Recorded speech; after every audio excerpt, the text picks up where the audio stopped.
What's good, YouTube? Man, we back with another reaction video. Yeah, man, we back with another reaction video. We back with another banger. We about to react to 7 reasons why the 90s NBA was better than today's NBA. I totally agree. Like, today's NBA is fun to watch. It's fire. Like, I love every single player. I love all the stars. So don't get it twisted. Like, I fuck with today's NBA, but if I had to rank them, it's the more watered down league, because it's all about money now. It's all about what's gonna sell the most tickets. So a lot of these, like, they make the NBA more offensive, like more points, boost up. Like, you know what I'm saying? Y'all know what it mean. No defense and shit like that. But my favorite era of the NBA is the early 2000s with the Lakers, Sacramento Kings. You had the Spurs, Philly. Like, as far as the players, you had Kobe, T-Mac, Shaq, Allen Iverson, Vince Carter, Ray Allen, Tim Duncan. You feel me? Early LeBron. I was hella, you know what I'm saying? That was my favorite era. Chris Webber, Kevin Garnett, Paul Pierce, Reggie Miller, Jalen Rose, Jason Kidd. Like, that's my favorite era. That's what I grew up on. But the 90s was fire though. Like, people, it be certain age groups that be trying to shit on the 90s, but I don't let that shit ride, because like, they be trying to say Mike ain't play against no competition, like it was all weak, and I'm like, no, hell no, y'all tripping, bro. It's so many players that was in the 90s, bro. Like, you know what I'm saying? So we about to react to this. Make sure y'all tap in, make sure y'all subscribe. I ain't gonna talk y'all ears off. We trying to get the channel to 10K subs, so make sure y'all smash that subscribe button, hit that like button too as well, man. Let's get it.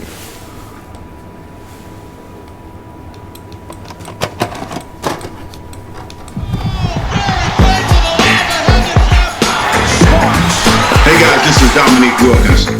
Hey, this is Sean Kemp. This is Gary Payton. Hey, this is Pau Gasol. NBA fans, what's up? This is Vince Carter here.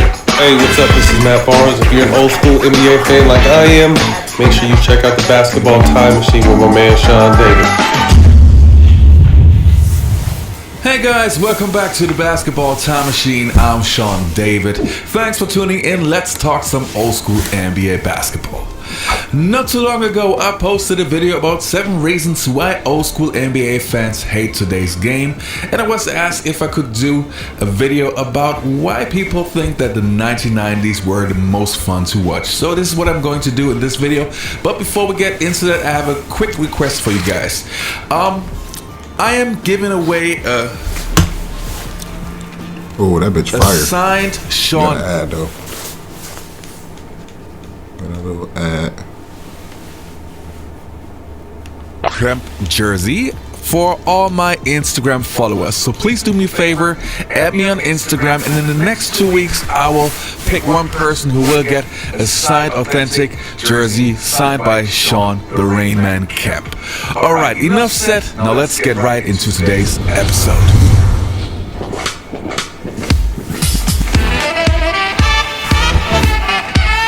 Let's get it, man.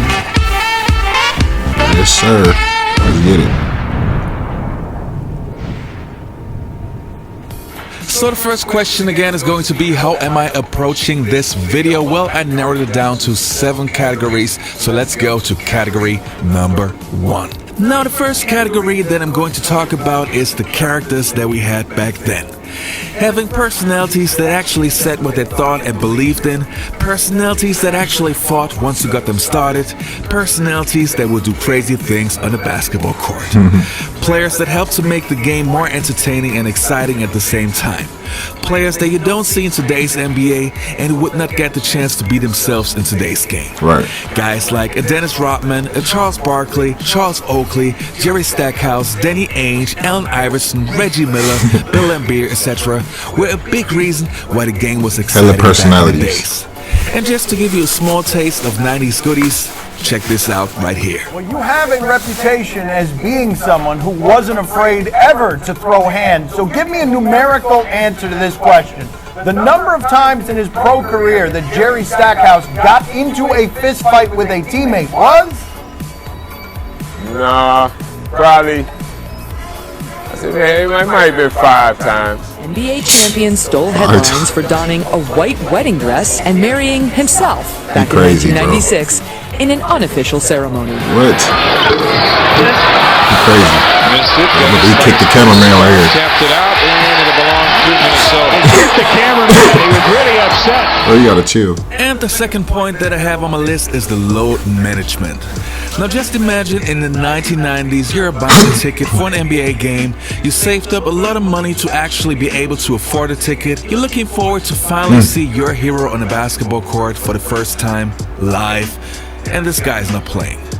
Yeah, that's Not just crazy. because he's injured, but just because he doesn't feel like it. Or to put it in the official version, he needs to rest. You can't tell me that this is not upsetting you. I, for example, would go crazy. Yeah. Back in the 1990s, and this is a fact, players were actually proud to play all 82 games. Right. Players like Michael Jordan, Karl Malone, John Stockton, Patrick Ewing, Reggie Miller, David Robinson, Hakeem Olajuwon all had multiple seasons where they played all 82 games. That's And tough. if they missed the game, you can be sure it was because of injury. Right. It was just a different mentality and pride Shit, in bro. the 1990s. There's no way I was gonna take load management when the guys I named yesterday, Kobe or AI, Paul Pierce, Vince, so those guys come into my building. Facts. RJ. Well, I came in with a group of guys too, so it was like, yeah, all these dudes is coming in. You're so funny. There's no way I was gonna accept load management that night. Absolutely not. Well, my thing is, again, I didn't have the usage rate of a T-Mac, but I took pride in playing every single game. If you get an opportunity to play in every 82 games. Is load management a positive for the NBA? No.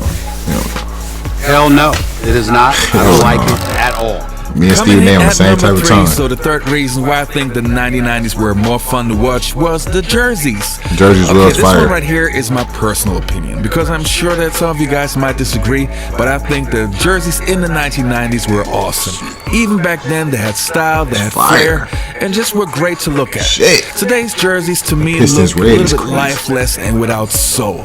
And even Yeah. worse, the shape and the sleeves, I mean, come on. I personally love that Mitchell and Ness have brought back the old school jerseys, and as soon as I found out And the about NBA it, I be, bought like, my biting new off of the jerseys old in shit. the last 3 years. Putting it in the So new yes, I jerseys believe now. that the old school jerseys were 10 times better than today's NBA. Coming in at number 4 are the new rivalries. Now we all know about the rivalries of the 1980s. The Celtics versus the 76ers, the Celtics and the Lakers, the Bulls and the Pistons, and so on. But in the 1990s, there were many new rivalries born. And they were just as intense and just as physical as in the 1980s. The Knicks versus the Pacers, the Knicks versus the Bulls, the Knicks versus the Heat, the Bulls versus the Pacers, just to name a few. Now we know that we don't have those kind of rivalries in today's game. And even if you can't And the compare boat crew. them, and if you don't know what I'm talking about, just check this out. System.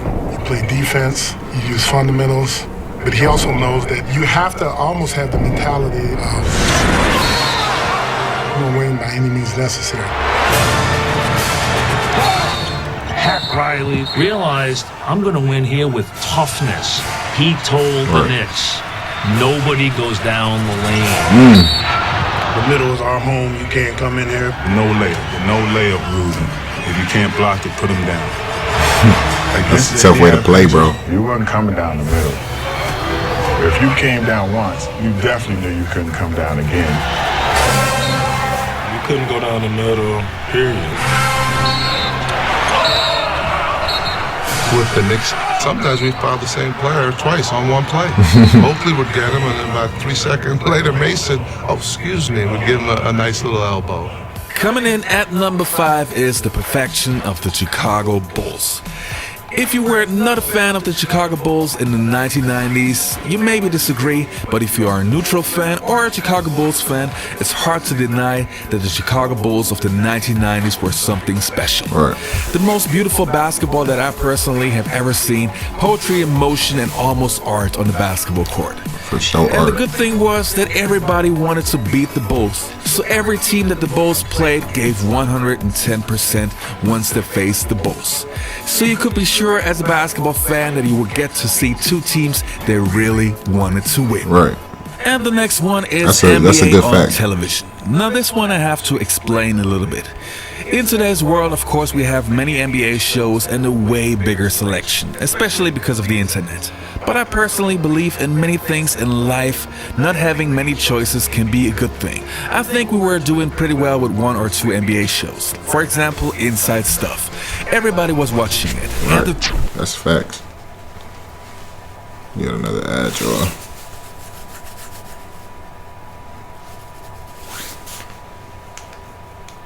The 10 list was amazing. And the cool thing was everybody was watching the same show, so you could talk to your friends about what you have seen last night. Right. You might disagree, but that was just my personal opinion. Inside Stuff was great. Still edition of Rewind. Sir Charles just getting a little comfortable for Rewind. Here's some things I the air is more pure, bro. Rally, cutting some rug down in Miami. How about Bison Dele? Has 2 chances to get back on his feet. He wanted to do the 2-step and really couldn't keep up, but he fell right down on his behind. Kobe gets a kick out of that, while Kevin Willis gets too much kick out of it.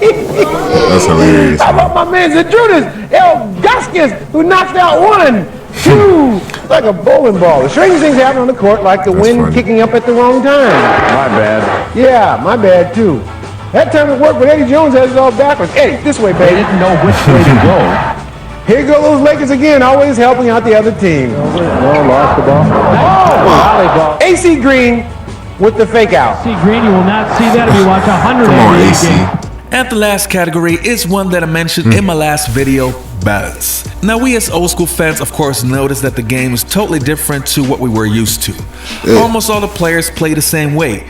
Everybody's shooting 3-pointers, a lot of 3-pointers, many 3-pointers. The game that we used to love had a healthy balance of players having different roles. The guards used to set up the offense and make sure the game was organized, and also were passers and not scorers. The wing players were arounders and the bigs were in the paint going at it. Right. This balance made the game way more interesting and it was diverse, way more balanced instead though. of players all playing the same way as we have in today's game.